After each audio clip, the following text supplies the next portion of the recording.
Oftentimes our business is like a bucket, right? And so money coming into the bucket is revenue, sales, all of that stuff.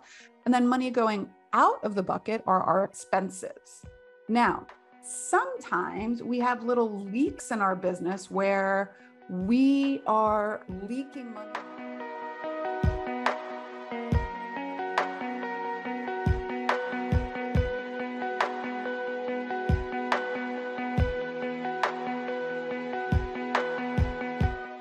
Everyone, welcome back to another episode of Female Empowered with myself. I'm your host, Krista Gurka, and we are a few weeks into 2023. So how is everyone feeling? How you feeling out there a few weeks into 2023? I hope you're feeling well. I hope you're not feeling overwhelmed. I hope you're enjoying getting back in from if you did take a vacation or not. I hope you had a wonderful new year, happy holiday, whatever you are celebrating or not celebrating. And we are going to get right into it today. So what I'm going to talk about today on today's episode is how to find and fix profit leaks in your business. So what do we mean by profit leaks? So oftentimes our business is like a bucket, right? And so money coming into the bucket is revenue, sales, all of that stuff. And then money going out of the bucket are our expenses. Now, sometimes we have little leaks in our business where we are leaking money out of the bucket, and either one, we don't realize it, or two, we don't know how to stop it. Okay, so what we're going to talk about in today's episode is how to find those leaks and where those leaks are in your business and how to fix them. Okay, because this can make have a real impact on the bottom line of your business at the end of the year, which in turn has an effect on your overall profitability of the company, which in turn has effect on what you can pay your staff and what you can pay yourself and what you can give back to your community and so on and so forth. So now there are obvious leaks in our business, obvious leaks, subscriptions that we no longer use, membership fees that you no longer use. Are you still a member of, some sort of group and you no longer use that group? Or are you paying subscription fees for a service that you no longer really use? I think that I paid a membership for a gym literally for 3 years that I never even used it. And it was because I had a founding members rate. So it was really cheap. But at some point I was like, you know what, even in the last 3 years, I've spent like $500, and it doesn't seem a lot for 3 years, but I could do a lot with that $500. So number one, going through your P&L and your books and or your credit card statements and looking at what am I paying for each and every month that I actually don't need to be paying for anymore. Okay. Those are really, really obvious leaks. Now, usually in our business, those are little. So a couple $100 here, a couple $100 there. And while yes, it can have an impact over the course of time or in perpetuity, it doesn't necessarily have a huge impact right away. The other way we can find leaks is there underutilized space in your brick and mortar location, specifically for brick and mortar businesses, that is not producing revenue? Okay, so think big office spaces. My office in one of my studios is literally a closet. So there's no windows in there. I have a desk in there, and then a refrigerator and a microwave. So I don't need an office. It's not revenue generating. I don't need a huge office. So think about that. Like, could that space be better utilized for revenue generating opportunities? Do you have a huge staff room? Now, I'm not saying get rid of your staff room, because I do believe a place for staff to go and hang out is good and important. But does it need to be, 300 square feet? Do you have huge treatment rooms where you could better utilize those services, those spaces for multiple usage? Or I just try to find every way that could be revenue generating in my business, is because I'm paying rent for that, regardless of if it's generating revenue or not. So I want to use as much square footage in my brick and mortar locations as possible to produce revenue. Okay, so those are some of the easier leaks to find in our business. Those are some of the ones that are more obvious to find and a little bit easier to fix. Sometimes they kind of have a really straightforward fix. Now, the harder leaks to find, the harder profit leaks to find in your business are the ones that they're not as easily recognizable. There's things you have to sift through and figure out where is the kink in the chain. And those are, I usually separate them into 3 separate categories. So people leaks, strategy leaks, and then execution or implementation leaks. Okay. So those are basically like execution is basically like the process and system leaks. So let's start with people leaks. Okay.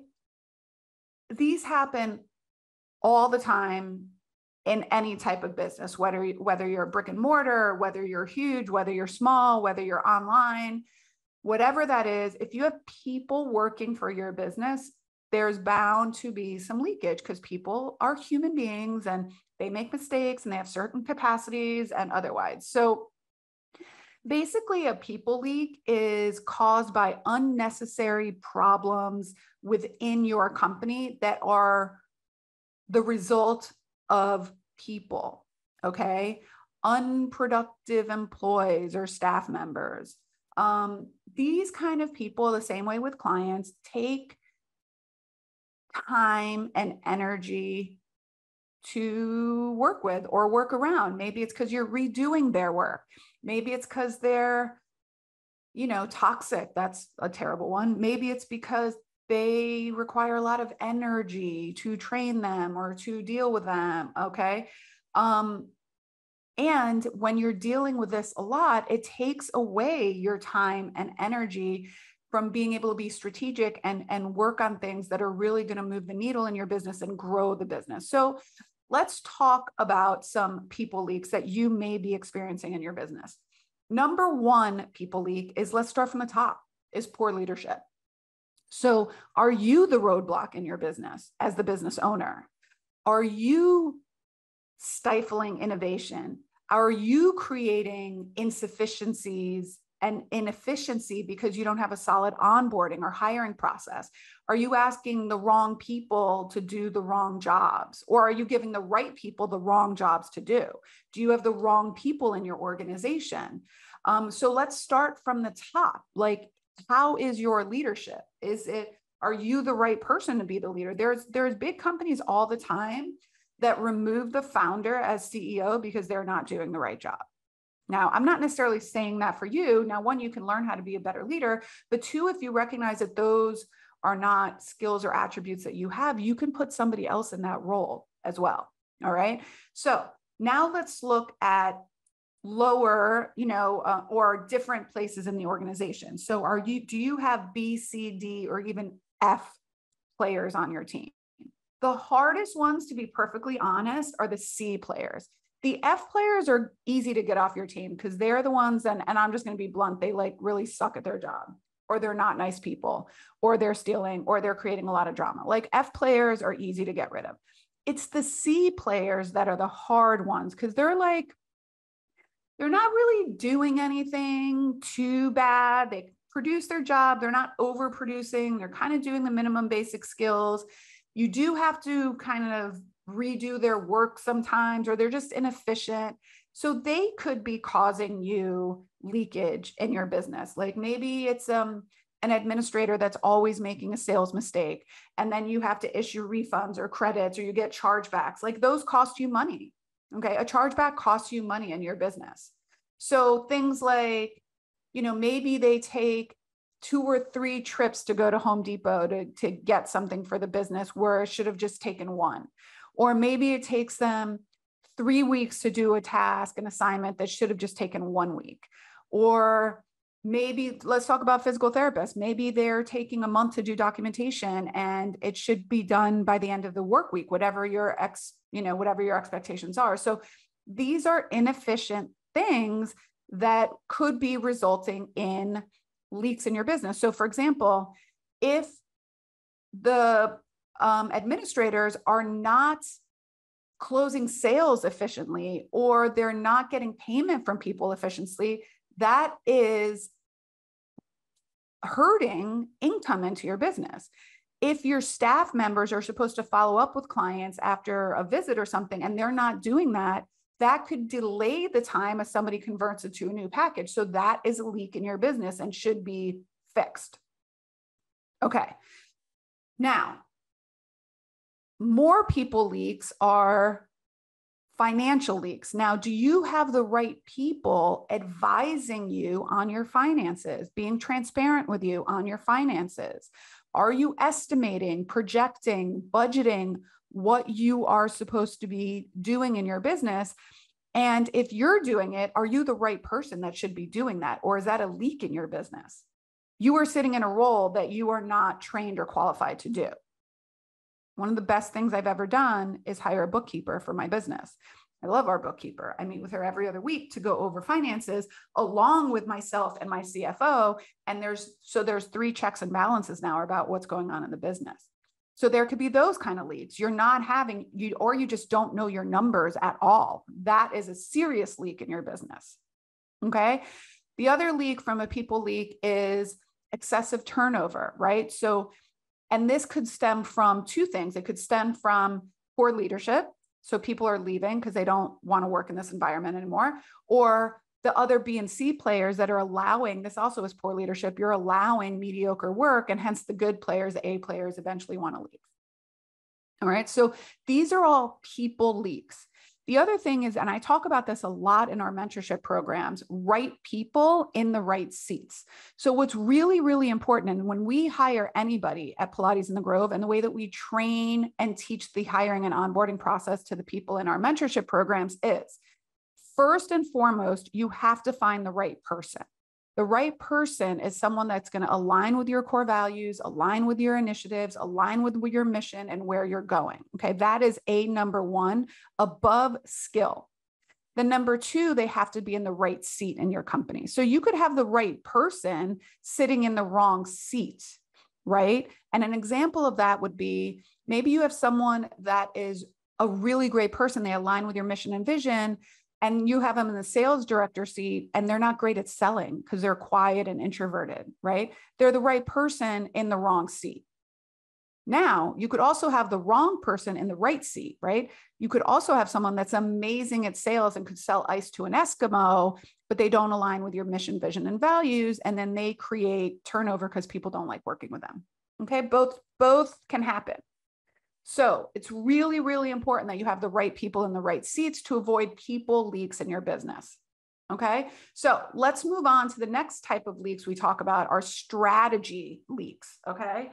So when my team and I analyze strategy leaks, we analyze them in 2 ways. We consider whether the company is growing at a reasonable rate. That's kind of like a tongue twister. And whether this growth is predictable, right? And is it sustainable? Okay. So is the growth of the company acceptable? Is it predictable? And is it sustainable? Or is the business model creating sufficient cash flow, right? So let's talk about this. I talk about this all the time. Now, revenue is vanity. Revenue is a vanity metric. And what I mean by that is, a lot of people talk about revenue. And this is one of the things that I pull back the curtain on. I call bullshit on a lot of this stuff. People say I'm a 7-figure business owner, and they might be bringing in 7 figures, but that doesn't mean that they're profitable. Okay. So if you bring in $1 million, but you spend 1.5, you are not profitable. You could bring in $600,000 and spend 150 and be uber profitable, right? So revenue is vanity. Cash is king. Cash is king. So that's the other thing. If you don't have great systems and you don't have great strategy to keep the cash in your business, the number 1 reason people go out of business, small businesses go out of business, is not because they're not generating revenue. It's because they don't have cash flow in their business.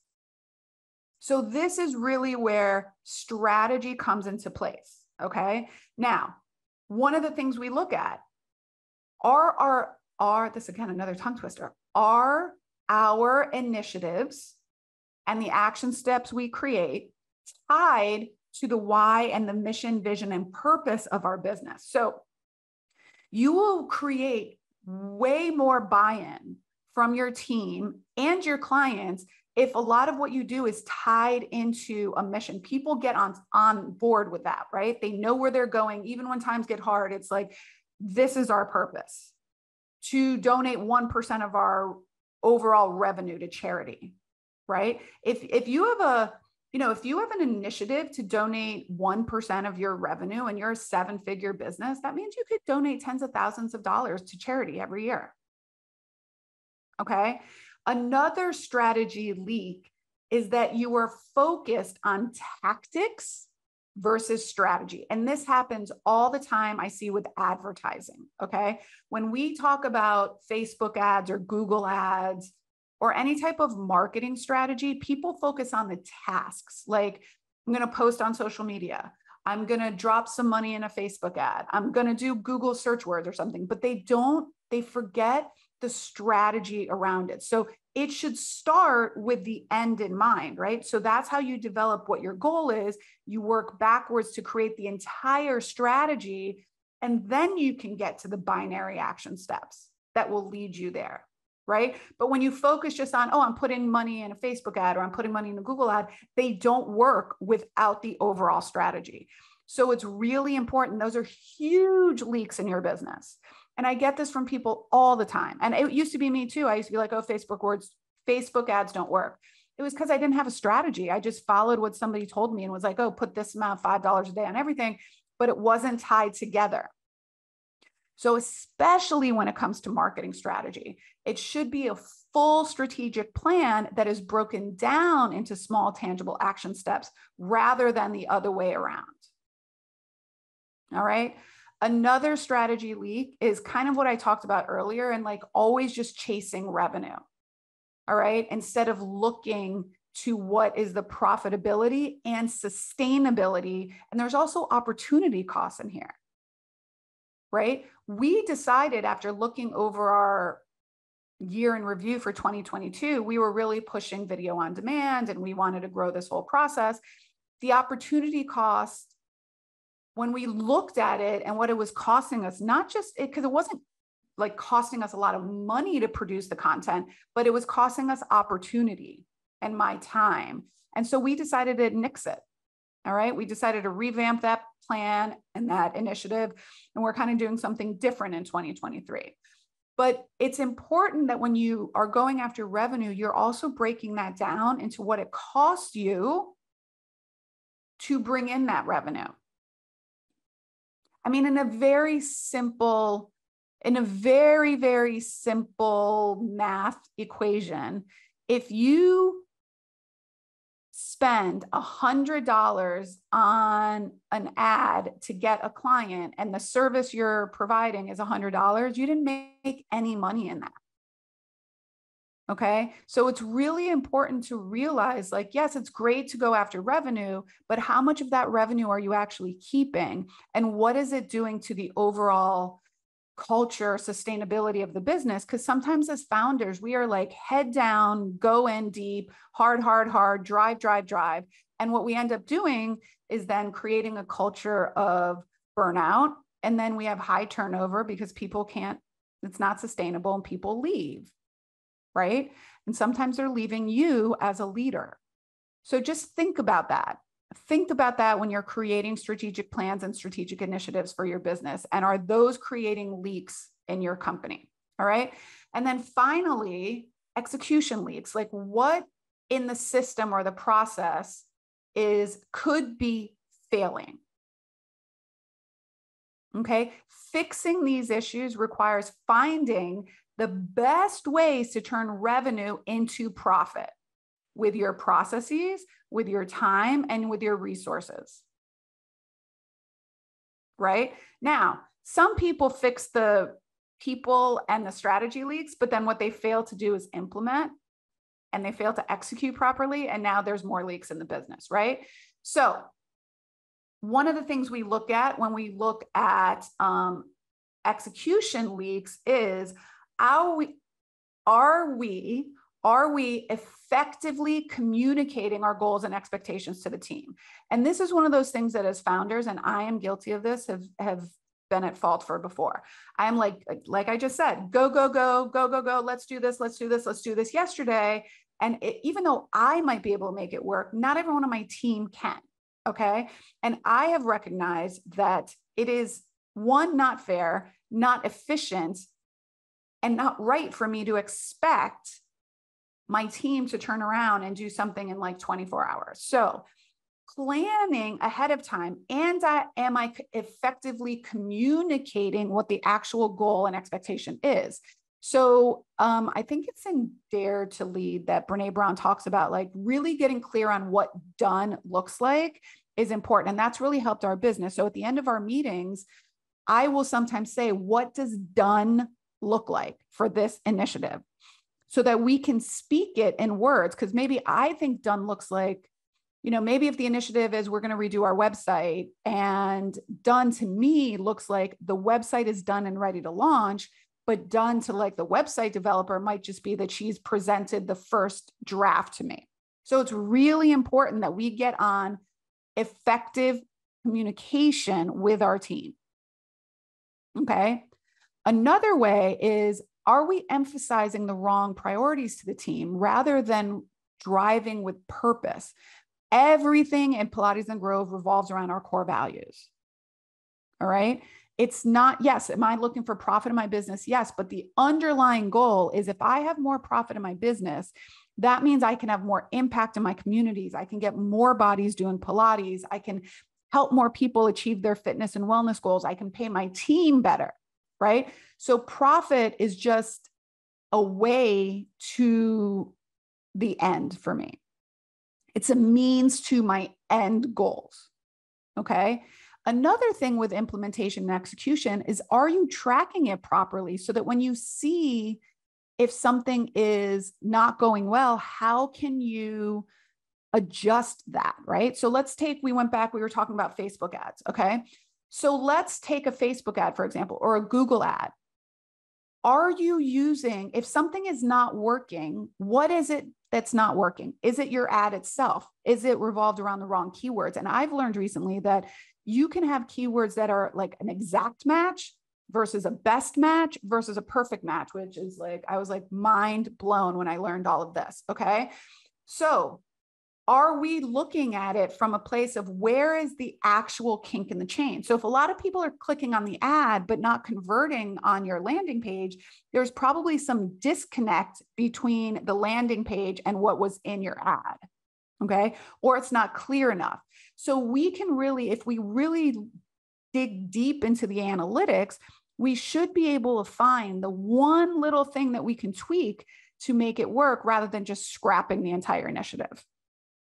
All right. So it's really, really important to be tracking the right numbers and understand this as a strategic plan as a whole. Okay. Another thing is, are you just holding meetings to hold meetings, or are you holding meetings to hold meetings and hold people accountable properly? Okay. I believe in meetings. I do. I don't believe in wasteful meetings. I believe in being very strategic in our meetings. Everyone is accountable for something. This is where we figure out what done looks like. Okay. So having a process set aside for regular strategic discussions, we do ours weekly, we do some monthly. Okay. So that you can create a true culture of accountability, so that you have the right mission, vision, and values in place. I talk about this all the time. If you don't have that and you want your company to grow beyond you, you are going to hit your head against the wall over and over and over and over and over again. All right. So stop butting your head against the wall and just do the work. Create your mission, vision, and values. Start to hold people accountable, right? So that you minimize the leaks in the business. And then when you do find them, they're a little bit easier to fix. Okay. So here's the other thing. The other thing is, when we talk about strategy and execution, we really should only be focused on 2 to 3 initiatives at once. Okay. each person. Maybe as a company, it's 3 to 5, but each person should only be accountable for like 2 to 3 at a time. All right. This way, it allows your communication to be more efficient, more strategic. It prevents burnout, and everyone is kind of rowing in the same direction. Okay.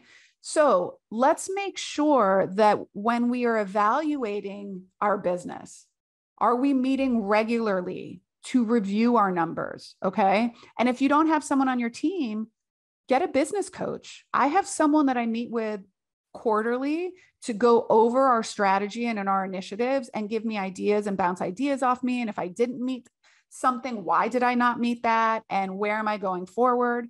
So being at the top of the food chain in your business, so to speak, is hard because there's no one holding you accountable necessarily. And so if you don't have that in your business, join a mentorship group, get a business coach, have an accountability partner. Those kind of things really, really, really help to find the leaks in your business. Okay. So again, the leaks that are harder to come across and a little more challenging to fix are people leaks, strategy leaks, and then finally execution systems and processes leaks. All right. Once you can get a hold on those, they can really, really, really improve the bottom line of your business, not to mention the sustainability and burnout, prevent you from burning out. Because if you're doing the same thing over and over and over and over and over again, you're eventually going to get frustrated. And this is what drives resentment and anxiety and all of that stuff. So I hope you enjoyed this episode. To learn more about our Beyond the Movement mentorship programs, I invite you to go visit my website, www.kristagurka.com. You can click on over to the Work With Me page. We are, as of right now, open for enrollment. We are now accepting applications at the time of this episode airs, which will be in January. And then we may close registration again until March so that we can properly onboard all the new female business owners that come through our program. So now, before you sign off from this, before you close off your app or shut it down, could I ask you a huge favor? All right. Could I ask you to scroll down wherever you're listening to this podcast, especially if you're on a walk or you're just sitting at home, scroll down and see if you can leave a review for me.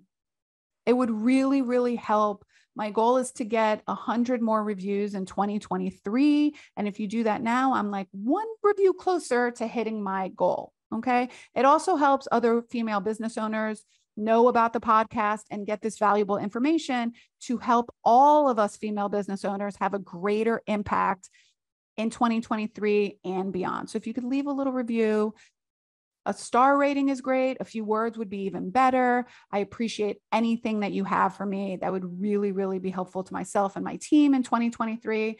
And until next time, my friends, bye for now.